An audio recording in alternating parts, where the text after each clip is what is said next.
Before the chaos of the European Council summit last week, we heard Poland's Interior Minister say that it was not possible for Poland to implement the National Implementation Plan for the Migration and Asylum Act. This was when he was asked point blank whether he would submit a plan before that June 2026 deadline, because this is what we were hearing from the European Commission, that there could be hope, and he said this was not possible. And my colleague Jorge asked the Migration Commissioner whether he would launch infringement proceedings against Poland for not implementing the plan.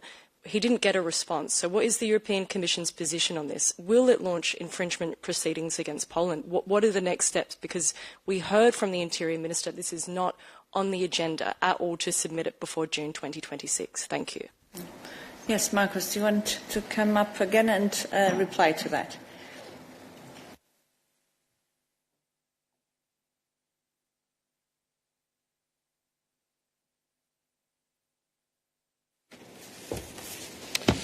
Thank you very much.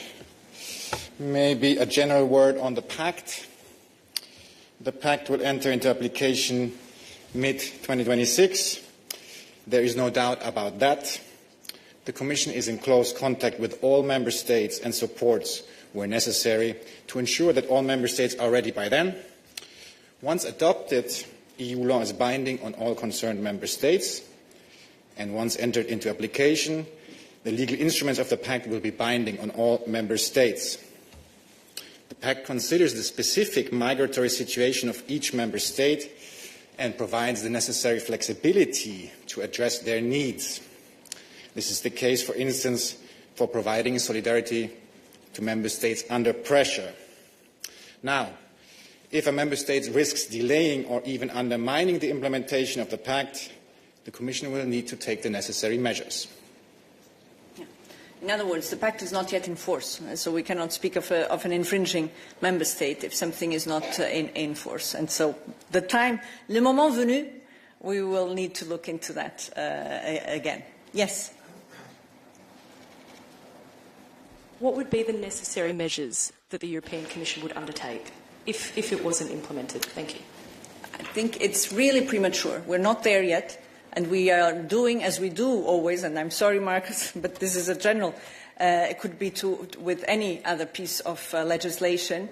Our objective is never to go for infringement processes, right? We try to make sure that we work very closely with the Member States in assisting them to implement the legislation. And then, if indeed in the worst comes worst situation there is an infringement, then it's when we need to take action. But we are, as Marcus said, working closely with all Member States so that we do not have to come to that point that we would need to infringe.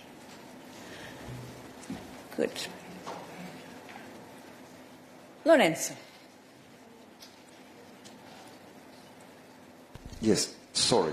The question is, in the Pact, there are some regulations, regulations in particular.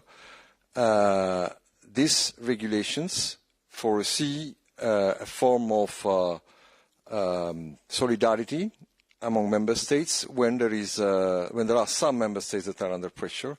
This solidarity means the possibility to have relocation, temporary relocation of migrants, or support in other forms like money or operational support.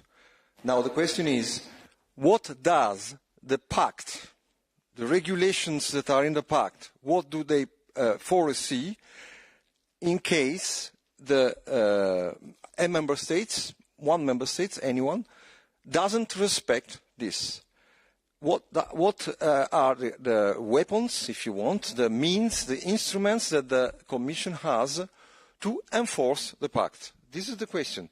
So, is there, I'm more precise, is there for the Commission the power, the possibility to open an infringement procedure against Member States that are not respecting the rules and go then to the Court of Justice to impose the respect of the legislation? This is the question. It is not a political question. It is a technical question on the way the rules work. And you are the guardian of the treaties, so that's the answer we are seeking. Thank you. Lorenzo, as you said, the Commission is the guardian of the treaties, so indeed, if legislation, EU legislation is violated, it is the prerogative of the Commission to open an infringement process. Good. Any other question? No? Then we conclude today's midday. Wish you a good afternoon and a good week. Thank you.